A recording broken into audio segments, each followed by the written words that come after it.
철수는 누구보다 성실한 가장이었다. 매일 새벽 6시에 일어나 공장으로 출근하고 저녁에는 아내 영희와 초등학생 딸 민지를 위해 집안일을 도왔다. 주말에는 딸과 함께 공원에서 자전거를 타며 소박하지만 행복한 시간을 보냈다. 아빠, 오늘도 고생 많으셨어요. 민지가 현관에서 철수를 맞이했다. 우리 딸이 있어서 아빠는 힘이 나는걸. 철수는 딸의 머리를 쓰다듬으며 미소 지었다. 이런 평범한 행복이 하루아침에 무너질 줄은 꿈에도 몰랐다. 철수의 20년 지기 친구 민호는 최근 사업이 어려워져 자주 돈을 빌리곤 했다. 착한 철수는 어려운 친구를 외면할 수 없어 적금을 깨서까지 도와주었다. 철수야, 정말 고맙다. 이번만 도와주면 큰 계약이 성사될 것 같아. 친구 사이에 뭘. 하지만 이제 정말 마지막이야. 우리 집도 여유가 없거든. 그런데 어느 날 밤 민호가 급하게 전화를 걸어왔다. 철수야, 급한 일이 생겼어. 내 차 좀 빌려줄 수 있어? 수리소에 맡긴 내 차가 아직 안 나왔거든. 이 시간에? 무슨 일인데? 사업 관련해서 급하게 만나야 할 사람이 있어. 부탁이야. 철수는 고민 없이 차 키를 건네주었다. 그것이 자신의 인생을 바꿀 줄도 모른 채. 다음 날 새벽, 철수의 집 문을 경찰이 두드렸다. 철수 씨 맞나요? 체포영장이 발부되었습니다. 네. 무슨 말씀이신지. 어젯밤 11시경 발생한 살인사건 관련해서 조사를 받으셔야 합니다. 철수는 머리가 하얗게 변했다. 경찰에 따르면 어젯밤 철수의 차량이 사건 현장 근처에서 목격되었고 블랙박스에도 철수의 차 번호가 선명하게 찍혀 있었다. 저는 어젯밤에 집에서 가족과 함께 있었어요. 차는 친구 민호가 빌려갔고요. 하지만 민호는 연락이 두절된 상태였다. 철수가 알던 민호의 주소지에는 이미 아무도 살지 않았고 회사도 한 달 전에 문을 닫은 상태였다. 철수는 구치소에서 국선 변호사를 만났다. 하지만 변호사는 처음부터 패배주의적이었다. 증거가 너무 명백해요. 차량 지문 심지어 피해자 주머니에서 당신 명함까지 나왔거든요. 그건 민호가 제 명함을 가지고 있었을 거예요. 제발 믿어주세요. 민호라는 친구 존재 자체를 증명할 수가 없어요. 통화 기록도 없고 주변 증인도 없고. 철수는 절망했다. 민호는 항상 공중전화를 이용했고 만날 때도 혼자 나오라고 했었다. 지금 생각해보니 모든 것이 계획적이었던 것 같았다. 20년 친구라고 믿었는데. 철수는 중얼거렸다. 아내 영희는 남편을 믿었지만 현실은 가혹했다. 엄마, 아빠는 언제 집에 와요? 민지가 울먹이며 물었다. 곧 올 거야. 영희는 딸을 안으며 눈물을 참았다. 철수의 직장에서는 즉시 해고 통지가 왔고 언론에서는 연일 사건을 보도했다. 동네 사람들의 시선이 차가워졌고 민지는 학교에서 친구들의 놀림을 받았다. 우리 아빠는 나쁜 사람이 아니에요. 민지가 친구들에게 소리쳤지만 아이들은 더욱 피해 다녔다. 첫 공판이 열렸다. 검사는 체계적으로 증거를 제시했다. 피고인의 차량이 사건 현장에 있었고 피해자 소지품에서 피고인 명함이 발견되었습니다. 피고인이 주장하는 민호라는 인물의 존재는 어디서도 확인할 수 없습니다. 철수는 증인석에서 절규했다. 저는 정말 죄가 없습니다. 민호가 저를 이용한 거예요. 20년을 성실하게 살아온 제가 왜 갑자기 사람을 죽이겠어요. 하지만 판사와 배심원들의 표정은 차갑기만 했다. 모든 증거가 철수를 가리키고 있었다. 3개월간의 재판 끝에 선고일이 다가왔다. 철수는 마지막 진술에서 자신의 억울함을 호소했다. 저는 딸에게 부끄럽지 않은 아빠이고 싶었습니다. 아내에게 든든한 남편이고 싶었습니다. 제발 제 말을 믿어주세요. 하지만 판사의 선고는 차갑고 무거웠다. 피고인 김철수에게 유기징역 10년을 선고한다. 법정에서 영희의 울음소리가 터져나왔고 철수는 그 자리에 주저앉았다. 교도소로 향하는 호송차 안에서 철수는 창밖을 바라봤다. 자신을 믿어주지 않는 세상이 원망스러웠지만 포기할 수는 없었다. 10년. 길지만 견딜 수 있어. 반드시 진실을 밝혀내겠다. 철수는 주먹을 꽉 쥐었다. 언젠가는 민호의 정체를 밝혀내고 자신의 억울함을 증명해 보이겠다고 다짐했다. 과연 철수는 10년 후 진실을 밝혀낼 수 있을까? 그리고 민호는 정말 어디로 사라진 것일까? 2024년 3월, 철수가 처음 발을 디딘 대전교도소는 그야말로 지옥이었다. 호송차에서 내리자마자 맞이한 것은 차가운 철창과 교도관들의 무표정한 얼굴이었다. 1274번. 너가 김철수지? 여기선 네 이름 따위 중요하지 않다. 오직 번호로만 불린다. 철수는 죄수복을 입고 독방으로 향했다. 3평도 안 되는 좁은 공간, 시멘트 바닥에 얇은 매트 하나가 전부였다. 창문 너머로 보이는 철조망이 그의 절망을 더욱 깊게 만들었다. 이게 내 집이라니. 철수는 벽에 기대앉아 중얼거렸다. 전날 밤, 철수는 한잠도 잘 수 없었다. 복도를 오가는 교도관들의 발소리, 다른 수감자들의 신음소리, 그리고 끝없이 떠오르는 가족 생각에 눈물만 흘렸다. 수감 일주일 후, 철수는 일반 감방으로 이동했다. 6명이 함께 사는 감방에서 철수는 서열의 맨 아래였다. 감방의 보스격인 김태식은 조폭 출신으로 살인죄로 무기징역을 받은 베테랑 수감자였다. 야, 신입. 너 뭘로 들어왔다고? 살인죄요. 철수가 떨리는 목소리로 대답했다. 살인? 겉보기엔 파리도 못 죽일 것 같은데. 태식이 비웃었다. 철수가 억울하다고 말하려는 순간 태식의 주먹이 그의 배를 때렸다. 여기서 억울하다고 짓거리는 놈치고 진짜 억울한 놈 본 적 없어. 조용히 처신해. 그날부터 철수의 지옥이 시작됐다. 매일 아침 6시에 일어나 화장실 청소, 복도 청소를 혼자 담당해야 했다. 식사 시간에는 맨 나중에 먹어야 했고 남은 음식도 가장 질 나쁜 것만 차지했다. 수감 2개월 차, 철수에게는 새로운 시련이 찾아왔다. 교도소 내 공장에서 일하게 된 것이다. 1274번. 너는 신입이니까 일일 당량 150% 채워. 못 채우면 징벌이다. 철수는 하루 12시간씩 포장 작업을 했다. 손가락은 터지고 허리는 끊어질 듯 아팠지만 징벌을 받을 수는 없었다. 어느 날 작업 중 실수로 제품을 떨어뜨린 철수에게 반장 수감자 박성호가 다가왔다. 야, 이 새끼. 물건 버렸네. 박성호가 철수의 머리를 때렸다. 죄송합니다. 실수였어요. 실수로 사람도 죽였냐? 주변 수감자들이 웃음을 터뜨렸다. 철수는 주먹을 꽉 쥐었지만 참을 수밖에 없었다. 여기서 문제를 일으키면 가석방 기회마저 날아갈 수 있었다. 수감 3개월째, 철수에게 예상치 못한 도움의 손길이 나타났다. 같은 감방의 이정호라는 수감자였다. 사기죄로 들어온 그는 나이는 어렸지만 교도소 생활의 달인이었다. 형, 여기서 살아남으려면 머리를 써야 해요. 힘으로는 안 돼요. 정호는 철수에게 교도소 생활의 노하우를 알려주었다. 어떤 교도관이 친절한지, 언제 조용히 해야 하는지, 어떻게 하면 괴롭힘을 피할 수 있는지. 형은 정말 억울한 거죠? 정호가 조심스럽게 물었다. 그래. 정말 억울해. 철수의 목소리에 진정성이 묻어났다. 그럼 포기하면 안 돼요. 여기 들어온 사람 중에 억울하다고. 안 하는 사람 없지만 형은 뭔가 달라요. 정호의 말에 철수는 조금씩 희망을 품기 시작했다.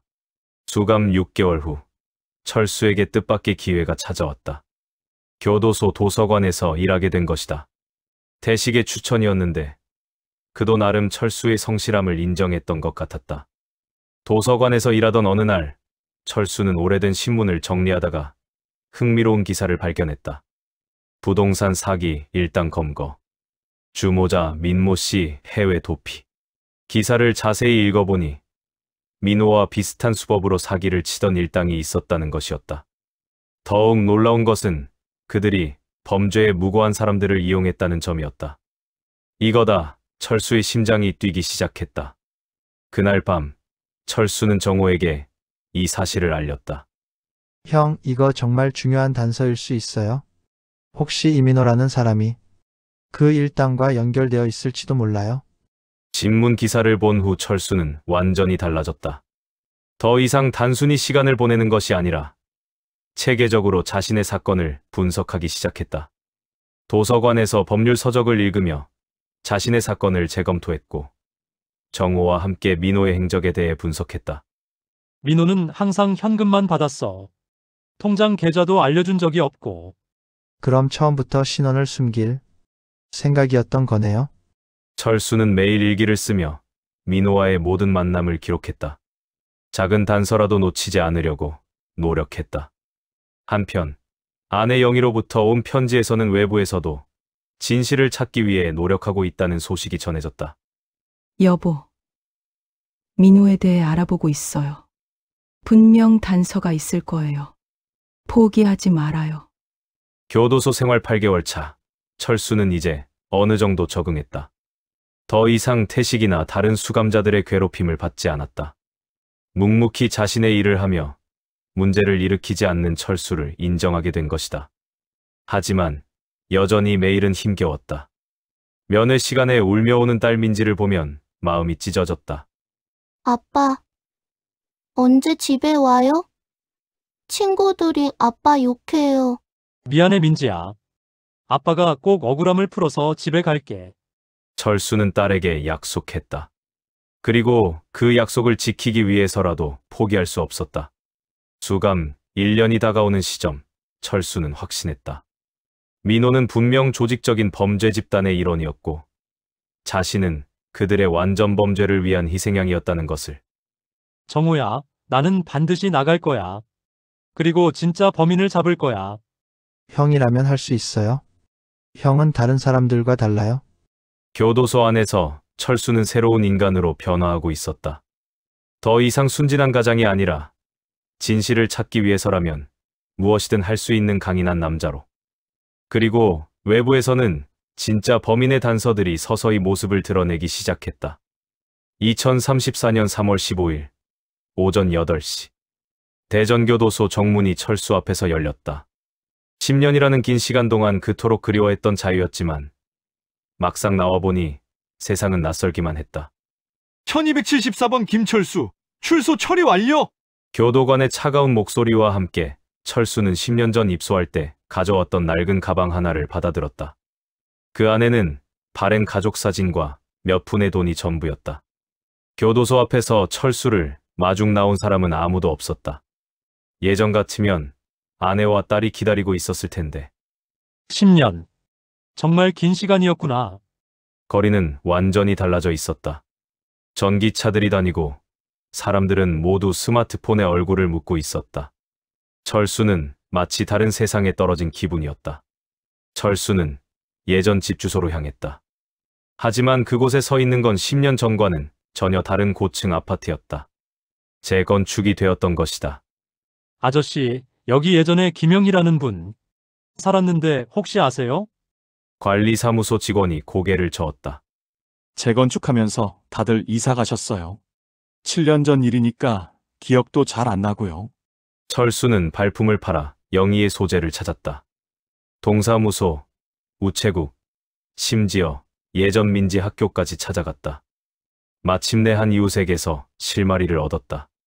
영희 씨? 아, 그분 이사 가셨어요. 근데 아저씨 누구세요? 혹시 영희 씨 남편? 이웃의 표정이 어두워졌다. 모든 것을 직감한 철수는 가슴이 무거워졌다. 영희의 새 주소를 찾아간 철수는 아파트 단지 앞에서 멈춰섰다.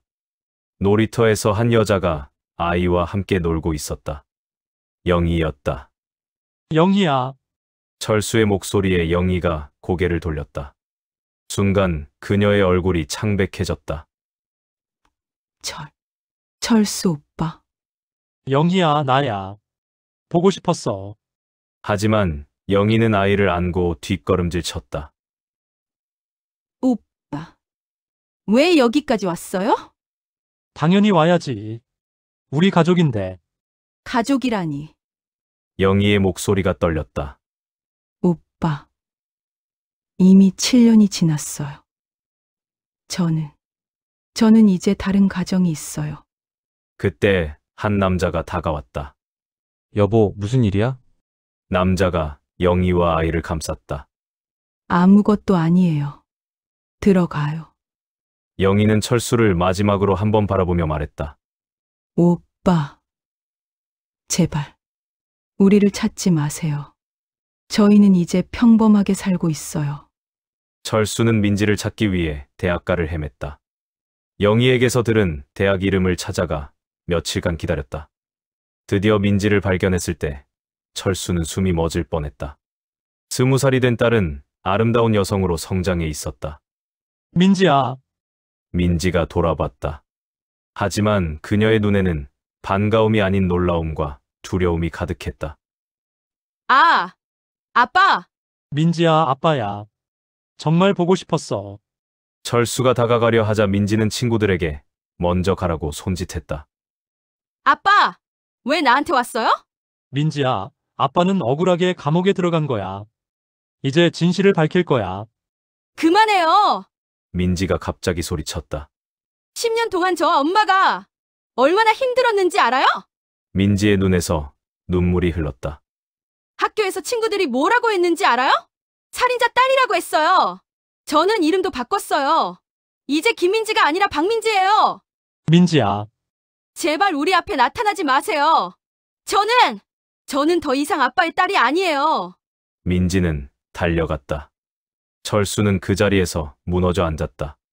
고시원에서 며칠간 술만 마시던 철수는 마침내 정신을 차렸다. 더 이상 잃을 것도 없었다. 이제 남은 것은 진실을 밝히고 진짜 범인을 잡는 것뿐이었다. 철수는 교도소에서 만났던 정호를 찾아갔다. 정호는 출소 후 작은 흥신소를 운영하고 있었다. 형, 진짜 나오셨네요. 정우야, 도와줄 수 있어? 당연하죠, 형. 무엇이든 말씀하세요. 철수는 민호를 찾아달라고 부탁했다. 정호는 컴퓨터를 켜며 말했다. 형, 요즘 세상은 10년 전과 달라요. CCTV도 많고 인터넷으로 많은 걸 찾을 수 있어요. 일주일 후 정호가 중요한 정보를 가져왔다. 형, 대박이에요. 민호라는 이름은 가명이었어요. 진짜 이름은 강민수예요. 정호가 보여준 화면에는 강민수의 상세한 범죄 기록이 있었다. 이 자식이 전문 사기꾼이었어요. 10년간 10명이 넘는 사람들을 속였어요. 수법도 거의 똑같아요. 순진한 사람들과 친해진 다음에 그들을 범죄에 이용하는 거죠. 철수의 주먹이 꽉 쥐어졌다. 이 새끼가 나 말고도 다른 사람들을. 네, 형만 당한 게 아니에요. 이 자식 때문에 인생 망친 사람이 한둘이 아니에요. 지금 어디 있어? 정호의 표정이 어두워졌다. 그게 해외에 있는 것 같아요. 태국 파타야에서 한국 관광객들 상대로 투자 사기를 치고 있다는 제보가 있어요. 철수는 태국에 갈 방법을 궁리했다. 하지만 전과자인 그에게 출국은 쉽지 않았다. 정호가 해결책을 제시했다. 형, 제가 도와드릴게요. 저한테 태국에 아는 사람이 있어요. 관광 가이드를 하는 교포인데 그 사람을 통해서 강민수의 위치를 파악할 수 있을 것 같아요. 정말 고마워. 하지만 돈이. 형, 걱정하지 마세요. 제가 다 준비할게요. 형이 10년 동안 억울하게 살았는데 이 정도는 당연한 거죠. 철수의 눈에서 눈물이 났다. 가족들은 모두 등을 돌렸지만 정호만큼은 자신을 믿어주고 있었다. 그런데 형, 강민수를 찾으면 어떻게 할 건가요? 당연히 한국으로 데려와서 진실을 밝힐 거야. 내가 억울하게 10년을 살았다는 걸 증명할 거야. 철수의 눈빛이 불타올랐다. 며칠 후 태국의 교포에게서 연락이 왔다. 강민수 맞는 것 같아요. 파타야에서 골든 드림 투자라는 회사를 운영하고 있어요. 한국 사람들한테 콘도 투자, 땅 투자 사기를 치고 있더라고요. 정호가 받아 적으며 말했다. 형, 이 자식 정말 끝까지 사기를 치고 있네요. 그래, 이번에는 절대 놓치지 않을 거야. 철수는 태국행을 준비하기 시작했다. 하지만 단순히 복수만이 목표가 아니었다. 자신의 결백을 증명하고 가족들에게 다시 돌아가기 위해서였다. 민지야, 아빠가 진짜 범인을 잡아서 돌아갈게. 그때까지 기다려줘. 철수는 딸의 사진을 보며 다짐했다. 출국 준비를 하면서 철수는 10년 전의 자신과는 완전히 달라져 있음을 느꼈다. 더 이상 순진한 가장이 아니라 목표를 위해서라면 무엇이든 할 수 있는 남자가 되어 있었다. 강민수, 이제 숨바꼭질은 끝이야. 내가 직접 찾아가겠어. 태국으로 떠나는 비행기표를 손에 든 철수의 눈빛에는 복수의 의지가 불타고 있었다. 10년간의 지옥이 만들어낸 새로운 철수가 이제 진짜 사냥을 시작하려 했다. 과연 철수는 강민수를 찾을 수 있을까? 그리고 10년 전의 진실은 무엇일까? 2034년 4월, 철수는 마침내 태국 방콕에 발을 내디뎠다. 10년 만에 처음 밟는 해외 땅이었다. 후덥지근한 열기와 낯선 언어들이 그를 맞이했다. 정호가 소개해준 교포 가이드 김상진을 만난 철수는 곧바로 파타야로 향했다. 형님, 그 강민수라는 사람 정말 큰손이에요. 파타야에서 골든 드림 인베스트먼트라는 회사를 운영하면서 한국 사람들한테 리조트, 콘도 투자를 권하고 있어요. 상진의 말에 철수는 주먹을 꽉 쥐었다. 그 자식이 여전히 사람들을 속이고 있구나. 파타야에 도착한 철수는 강민수의 회사가 있는 고급 빌딩을 확인했다. 30층짜리 유리 빌딩의 20층에 자리한 사무실은 웅장해 보였다. 10년 동안 내가 지옥에서 살 때 이 자식은 이렇게 호화롭게 살았구나. 이튿날 아침, 철수는 강민수의 회사 앞에서 잠복했다. 오전 10시쯤 검은색 벤츠에서 내리는 남자를 보고 철수는 온몸이 떨렸다. 강민수였다.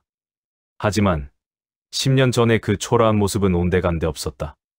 명품 정장을 입고 롤렉스 시계를 찬 그는 완전히 다른 사람이 되어 있었다. 민호. 아니, 강민수. 철수가 다가가려는 순간 강민수 주변으로 보디가드들이 나타났다. 철수는 급히 숨었다. 이 자식이 이렇게까지. 상진이 미리 조사해온 정보에 따르면 강민수는 현재 태국에서 상당한 영향력을 가진 사업가였다. 한국인 커뮤니티에서도 존경받는 성공한 기업인으로 알려져 있었다. 형님, 이 사람 정말 대단해요. 태국 정부 관료들과도 친분이 있고 한국 대사관에서도 자주 초청받아요. 철수는 분노로 이를 갈았다. 자신은 10년간 지옥에서 살았는데 진짜 범인은 이렇게 성공가도를 달리고 있었던 것이다. 철수는 강민수의 일거수일투족을 관찰하기 시작했다. 매일 아침 회사에 출근하는 시간, 점심을 먹는 장소, 저녁에 가는 클럽까지 모든 것을 기록했다. 일주일 후 철수는 중요한 발견을 했다. 강민수가 매주 목요일 저녁에 한국인들을 대상으로 투자 설명회를 연다는 것이었다. 이거다. 저 자식의 사기 현장을 직접 봐야겠어. 철수는 가짜 신분으로 설명회에 참석했다. 호텔 연회장에는 20여 명의 한국인들이 모여 있었다. 대부분 중년 남녀들로 여유 있는 투자자들로 보였다. 안녕하세요, 여러분. 골든 드림의 대표 강민수입니다. 10년 만에 듣는 그 목소리에 철수는 온몸이 굳었다. 하지만 강민수의 모습은 완전히 달라져 있었다. 자신감 넘치는 제스처와 유창한 영어, 그리고 화려한 프레젠테이션. 태국 파타야는 지금 황금기를 맞고 있습니다. 특히 우리가 제안하는 리조트 투자는. 철수는 강민수의 말을 들으며 소름이 돋았다. 10년 전 자신을 속일 때와 똑같은 수법이었다. 달콤한 말로 사람들을 유혹하는 것. 설명회가 끝난 후 철수는 몇몇 참석자들과 대화를 나누었다. 그중 한 명인 박영수라는 남자가 충격적인 이야기를 했다. 저는 이미 강 대표에게 5억을 투자했어요. 작년에 약속한 수익금이 안 들어와서 문의하니까 코로나 때문에 지연된다고 하더라고요. 또 다른 투자자 김미영도 비슷한 상황이었다. 저도 3억 투자했는데 계약서상 수익금이 나와야 하는데 계속 핑계만 대요. 철수는 깨달았다. 강민수는 여전히 똑같은 방식으로 사람들을 속이고 있었다. 혹시 강 대표에 대해 더 자세히 알고 계신 분 있나요? 박영수가 고개를 끄덕였다. 제가 알기로는 10년 전쯤 한국에서 큰 사건에 연루되어 태국으로 왔다고 들었어요. 그 후에 여기서 사업을 시작한 거죠. 철수의 심장이 뛰었다. 바로 자신이 누명을 쓴 그 시기였다. 며칠 후 철수는 더 큰 발견을 했다. 상진의 도움으로 강민수의 과거 행적을 조사하던 중 놀라운 사실을 알게 된 것이다. 형님 대박이에요. 강민수가 2024년 3월에 급하게 한국을 떠났는데 바로 형님이 체포된 다음 날이에요. 상진이 보여준 출국 기록에는 명확히 나와 있었다. 강민수는 철수가 체포된 바로 다음 날 태국으로 도피한 것이었다. 그리고 이것도 봐요. 상진이 또 다른 서류를 꺼냈다. 강민수가 태국 도착 직후에 큰 돈으로 회사를 설립했어요. 초기 자본금이 50억 원이에요. 철수는 모든 것이 연결되는 것을 느꼈다. 강민수는 계획적으로 자신을 범죄에 이용한 후 그 돈으로 태국에서 새 출발을 한 것이었다. 이 자식이 정말 치밀하게 계획한 거였구나. 철수는 강민수의 한국 시절 동료들을 찾기 시작했다. 정호의 도움으로 연락이 닿은 전 직장 동료 이연우가 충격적인 증언을 했다. 강민수 그 자식 예전부터 사기꾼이었어요. 회사 돈도 빼돌리고 동료들한테 돈 빌리고 안 갚고 그러다가 갑자기 사라졌어요. 언제쯤 사라졌나요? 2024년 3월쯤이었던 것 같아요. 그때 회사에서 큰 사고가 있었거든요. 누군가 회사 기밀을 빼돌려서 경쟁업체에 팔아넘겼는데 나중에 알고 보니 강민수가 한 짓이었어요. 철수는 전율했다. 강민수는 자신을 살인 누명에 빠뜨린 것뿐만 아니라 회사에서도 배임을 저질렀던 것이다. 그런데 이상한 게 그 사건 수사하던 중에 갑자기 다른 살인 사건이 터져서 그쪽으로 관심이 옮겨갔어요. 강민수 건은 흐지부지 됐고요. 다른 살인 사건? 네, 어떤 사업가가 죽은 사건이었는데 아, 그게 바로 형님이 누명 쓴 그 사건이 아닌가? 모든 퍼즐이 맞춰졌다. 강민수는 회사 배임이 발각되기 직전에 살인을 저지르고 자신을 대신 범인으로 만든 것이었다. 철수는 체계적으로 증거를 모으기 시작했다. 강민수의 출국 기록, 태국에서의 사업자금 출처, 그리고 한국에서의 범죄 기록까지. 상진의 도움으로 강민수 회사의 내부 정보도 입수했다. 놀랍게도 강민수는 현재 수백 명의 한국인들로부터 수천억 원을 편취하고 있었다. 형님, 이 자식 정말 악질이에요. 지금도 매달 새로운 피해자들이 생기고 있어요. 철수는 결심했다. 단순히 자신의 억울함만 풀 것이 아니라 전제 피해를 당하고 있는 사람들도 구해야 한다고. 상진아, 강민수를 한국으로 송환시킬 방법이 있을까? 쉽지 않을 거예요. 태국에서는 돈과 권력이 있으니까. 하지만 방법이 아예 없는 건 아니에요. 철수는 강민수를 직접 대면할 계획을 세웠다. 가짜 투자자로 접근해서 녹음과 녹화를 통해 결정적 증거를 확보하는 것이었다. 며칠 후 철수는 김철호라는 가명으로 강민수와 개별 미팅을 잡았다. 10억 원 규모의 대형 투자를 원한다고 했다. 미팅 당일 고급 호텔 라운지에서 강민수와 마주 앉은 철수는 온몸이 떨렸다. 10년 만에 보는 원수의 얼굴이었다. 안녕하세요. 김철호님. 강민수입니다. 강민수는 전혀 알아보지 못했다. 10년간 감옥에서 변한 철수의 모습을 인식하지 못한 것이다. 네, 반갑습니다. 투자에 대해 자세히 설명 좀 부탁드립니다. 강민수는 자신만만하게 사업 계획을 설명했다. 하지만 그 내용은 전형적인 사기 수법이었다. 철수는 모든 것을 녹음했다. 혹시 이런 사업을 얼마나 오래 하셨나요? 10년 정도 됐네요. 한국에서 사업하다가 더 큰 기회를 찾아 태국에 왔죠. 한국에서는 무슨 일을 하셨나요? 강민수의 표정이 순간 어두워졌다. 그냥 평범한 사업이었어요. 별로 이야기할 게 없네요. 미팅을 마친 철수는 확신했다. 강민수는 여전히 죄책감 없이 사람들을 속이고 있었고 과거 자신이 저지른 일에 대해서도 전혀 반성하지 않고 있었다.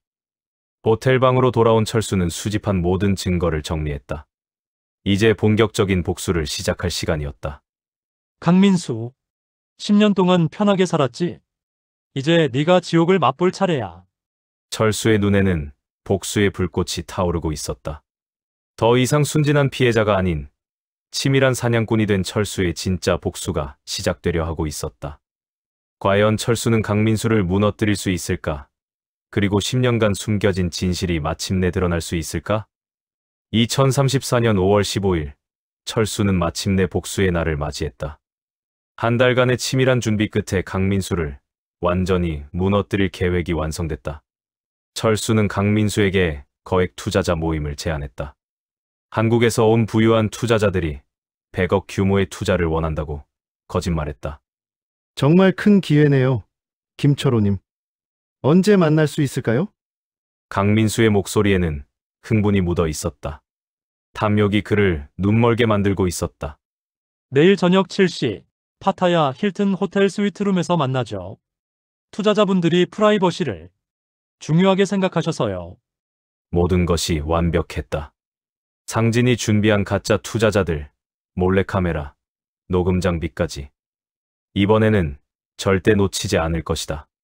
다음 날 저녁, 강민수는 최고급 정장을 차려입고 호텔에 나타났다. 대형 투자를 앞둔 그의 얼굴에는 자신감이 넘쳤다. 스위트룸에는 상진이 섭외한 가짜 투자자 5명이 앉아 있었다. 모두 한국계 태국 교민들로 철수의 사정을 듣고 자원에서 연기에 참여한 사람들이었다. 안녕하세요, 강 대표님. 소문을 많이 들었습니다. 네. 반갑습니다. 오늘 정말 좋은 제안을 가져왔습니다. 강민수가 프레젠테이션을 시작하려는 순간 철수가 모습을 드러냈다. 잠깐만.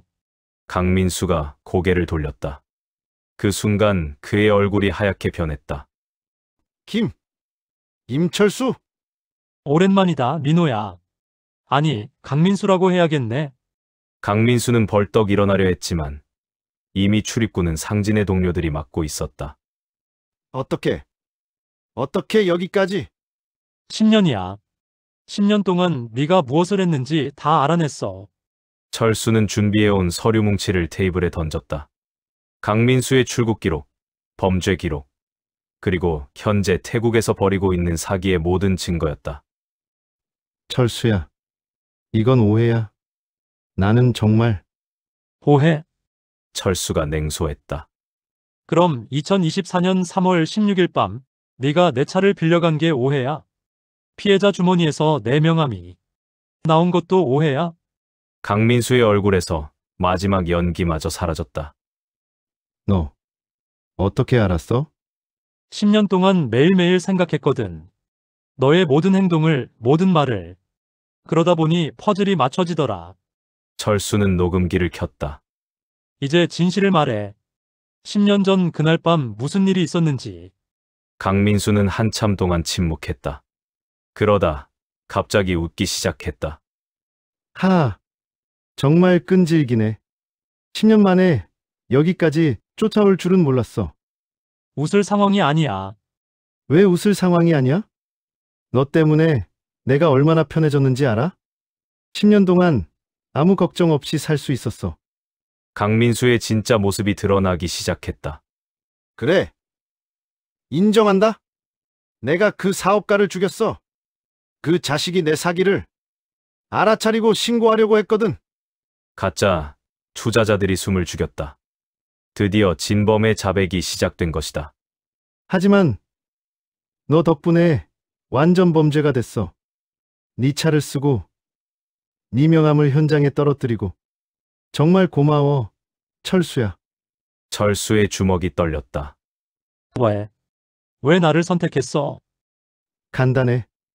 너처럼 순진하고 착한 놈이 딱 좋았거든. 의심할 줄도 모르고 친구라면 뭐든 믿어주고 완벽한 희생양이었어. 이 개새끼가. 철수가 달려들려는 순간 강민수가 소리쳤다. 잠깐! 너 진짜 진실을 알고 싶어? 철수가 멈췄다. 뭐? 나 혼자 한 게 아니야. 나한테는 파트너가 있었어. 강민수의 말에 모든 사람이 경악했다. 파트너? 그래. 나보다 더 높은 사람. 내가 그 사람 지시를 받고 움직인 거야. 철수는 믿을 수 없었다.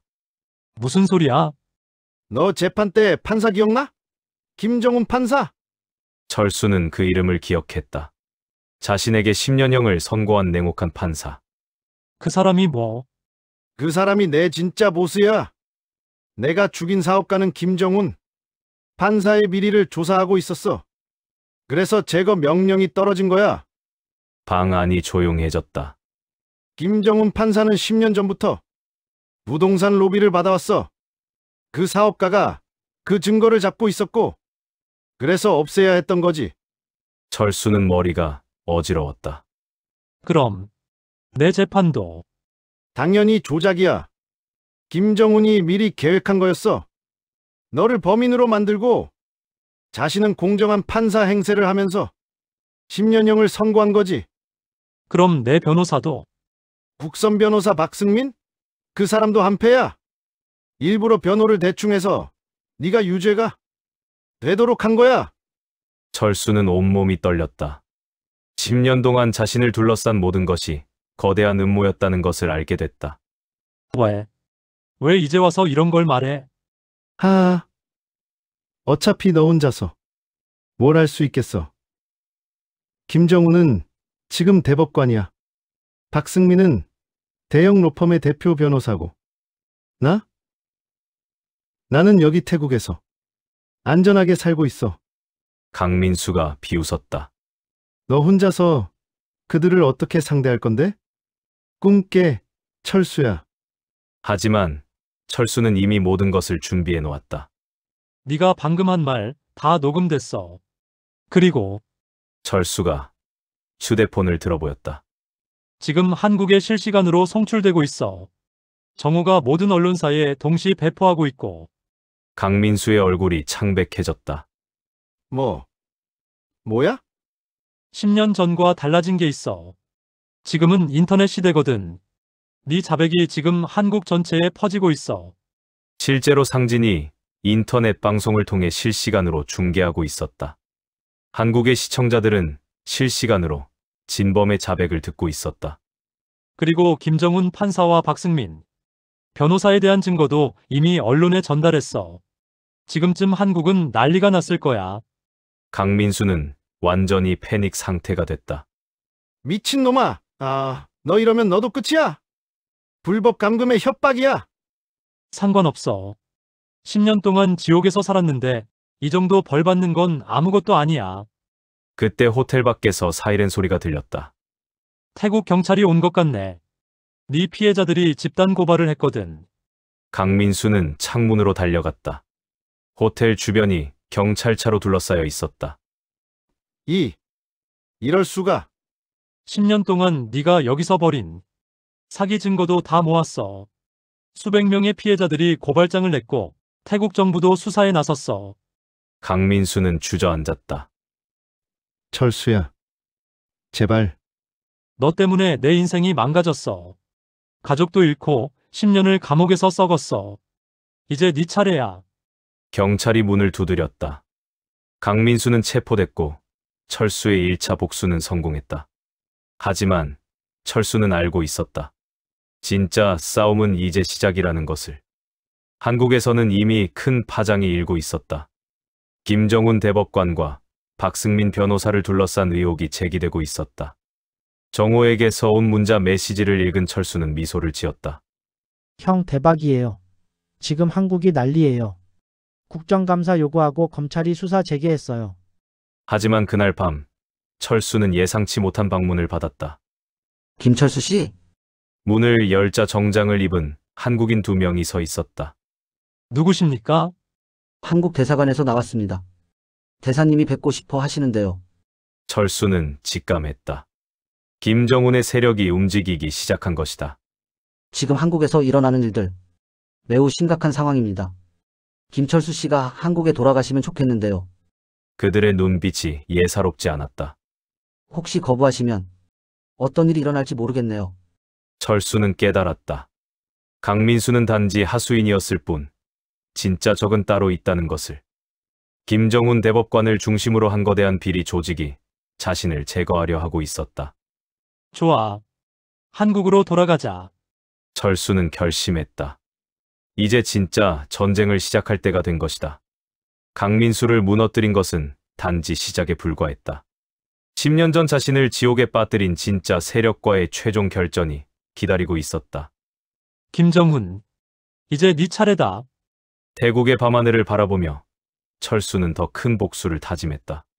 자신을 둘러싼 거대한 음모의 전모가 드러나기 시작했고 진짜 적과의 싸움이 시작되려 하고 있었다.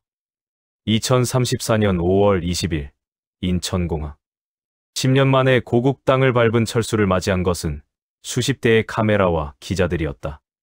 김철수 씨, 강민수의 자백에 대해 어떻게 생각하십니까? 대법관 김정훈과의 연관성은 사실인가요? 철수는 묵묵히 걸었다. 하지만 공항 밖에서 그를 기다리고 있던 것은 기자들만이 아니었다. 검은 승용차 2대가 그를 에워쌌다. 김철수 씨, 검찰청에서 조사 받으실 일이 있습니다. 철수는 냉소했다. 시작부터 그들이 움직인 것이다. 혐의가 뭔가요? 국외 도피, 불법 감금, 명예훼손 여러 가지입니다. 철수를 태운 차는 검찰청이 아닌 다른 곳으로 향했다. 한적한 창고로 들어서자 기다리고 있던 사람이 있었다. 박승민. 10년 전 자신의 국선 변호사였던 그 남자였다. 오랜만이네, 철수야. 박승민은 여전히 냉정한 표정이었다. 하지만 10년 전과는 달리 최고급 정장을 입고 있었다. 박승민, 네가 진짜 배신자였구나. 배신자? 박승민이 웃었다. 나는 그냥 내 일을 한 것뿐이야. 너를 변호하는 것처럼 보이게 하면서 유죄 판결을 받도록 하는 것. 그게 내 진짜 임무였지. 철수는 주먹을 쥐었다. 왜 나를? 간단해. 돈이야. 김정훈 판사가 나에게 10억을 줬거든. 너 하나 희생시키고 10억을 벌 수 있다면 나쁘지 않은 거래 아니야? 박승민이 신호를 하자 건장한 남자들이 들어왔다. 철수야, 네가 태국에서 벌인 일 때문에 상황이 복잡해졌어. 김정훈 판사가 곤란해하고 있거든. 그래서? 간단해. 네가 사라지면 모든 게 해결돼. 태국에서 불의의 사고를 당한 것으로 처리하면 되니까. 철수는 위기를 느꼈다. 하지만 그도 10년간 준비해온 것이 있었다. 박승민아, 네가 한 가지 놓친 게 있어. 뭐? 철수가 시계를 보였다. 작은 카메라가 내장되어 있었다. 방금 네 자백 다 녹화됐어.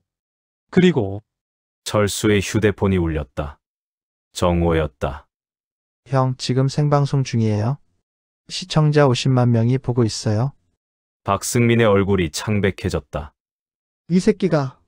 박승민이 부하들에게 신호를 보냈지만 그때 창고 문이 열리며 경찰들이 들이닥쳤다. 박승민 변호사법 위반 혐의로 체포합니다. 철수는 미소 지었다. 정호가 경찰에 신고해둔 것이었다. 며칠 후 철수는 마침내 김정훈과 직접 만날 수 있었다. 대법원 청사의 한 회의실에서였다. 김정훈은 여전히 위험 있는 모습이었다. 하지만 그의 눈빛에는 초조함이 묻어 있었다. 김철수, 10년 만이군. 네, 판사님. 아니, 이제는 대법관님이라고 해야겠네요. 자네가 원하는 게 뭔가? 간단합니다. 10년 전 재판의 진실을 인정하고 사과하세요. 김정훈이 코웃음을 쳤다. 증거가 있나? 강민수와 박승민의 말만으로는 부족해. 철수는 준비해온 서류를 테이블에 놓았다. 이게 뭔지 아시나요? 김정훈의 얼굴이 굳었다. 그것은 10년 전 그가 받은 로비 자금의 은행 기록이었다. 어디서 이걸? 10년 동안 포기하지 않고 찾았습니다. 당신이 받은 50억 원의 로비 자금, 그리고 그 돈의 출처까지. 철수는 또 다른 서류를 꺼냈다. 이건 당신이 그동안 조작한 다른 재판들의 기록입니다. 저뿐만 아니라 수십 명의 무고한 사람들이 당신 때문에 피해를 봤어요. 김정훈은 더 이상 부인할 수 없었다. 자네가 정말로 모든 걸 알아낸 건가? 네. 당신이 건설업체들로부터 받은 로비 자금, 그 대가로 유리한 판결을 내린 것들, 그리고 그 과정에서 저처럼 희생된 사람들까지. 철수는 일어섰다. 이제 선택하세요. 스스로 진실을 밝히거나 아니면 이 모든 증거가 언론에 공개되거나. 김정훈은 한참을 고민하더니 고개를 숙였다. 미안하다. 정말 미안하다. 미안하다고요? 자네 말이 맞다. 내가 돈 때문에 판결을 조작했다. 자네는 무고했다. 드디어 나온 진범의 인정이었다. 다음 날 한국은 충격에 휩싸였다. 대법관이 직접 과거 판결 조작을 인정한 것이다. 대법관 김정훈 수십 건 판결 조작 인정. 10년간 억울하게 복역한 김철수 완전 무죄 확정. 사법부 대지진. 재심 러시 예상. 철수는 기자회견을 열었다. 10년 동안 저를 믿어주신 분들께 감사드립니다. 특히 교도소에서 만난 이정호 님이 없었다면 오늘의 진실도 없었을 것입니다. 기자들의 질문이 쏟아졌다. 가족과 화해할 계획은 있으십니까? 국가배상금은 얼마나 받을 예정인가요? 앞으로 계획은 무엇입니까? 철수는 잠시 침묵했다. 며칠 후 철수는 영희를 만났다. 조용한 카페에서의 만남이었다. 오빠, 정말 미안해요.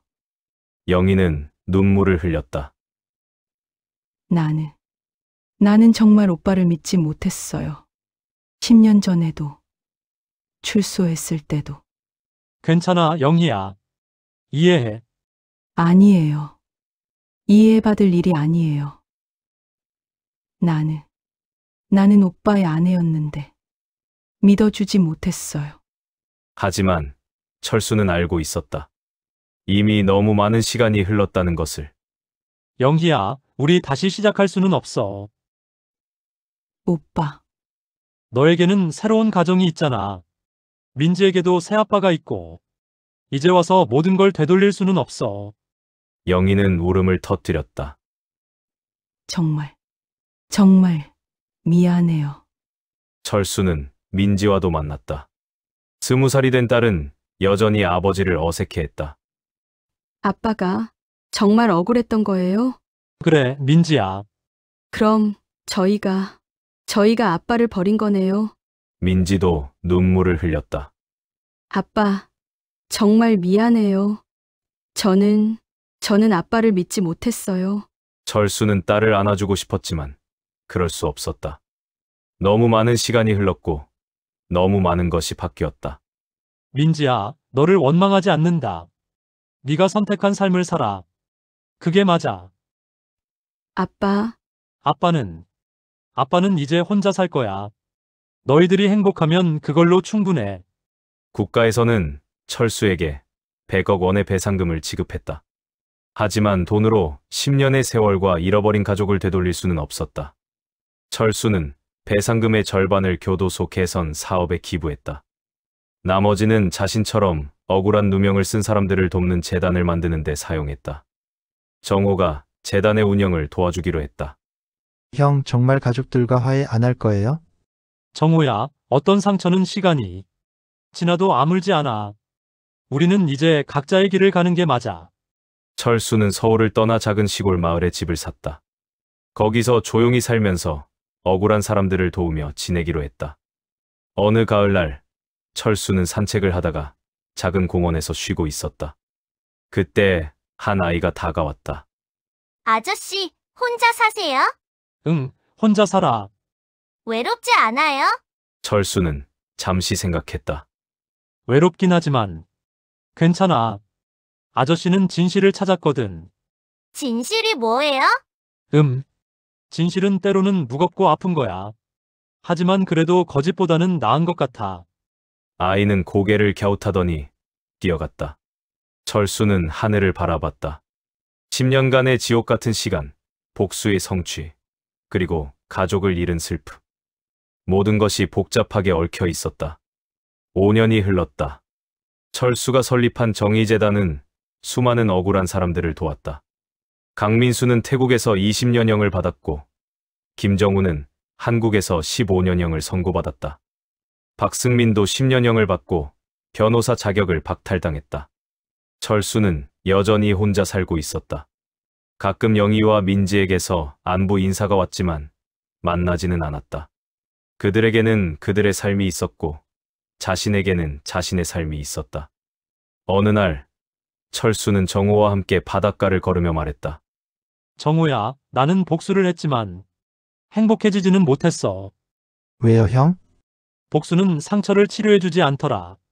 그냥 또 다른 상처를 만들 뿐이야. 그럼 후회하세요?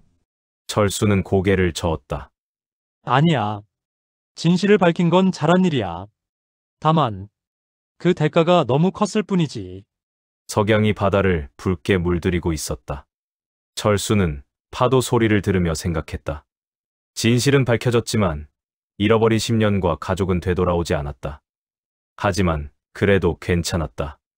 적어도 이제는 거짓 속에서 살지 않아도 되니까. 철수는 새로운 하루를 맞이하며 걸어갔다. 혼자였지만 진실과 함께였다. 진실은 때로 무겁고 아프지만 그래도 거짓보다는 낫다. 10년간의 긴 여정 끝에 철수가 찾은 것은 완전한 행복이 아니었지만 적어도 진실이었다. 여러분에게는 이 이야기가 어떤 의미로 다가왔나요? 진실과 복수, 그리고 용서에 대해 함께 생각해보는 시간이 되었기를 바랍니다.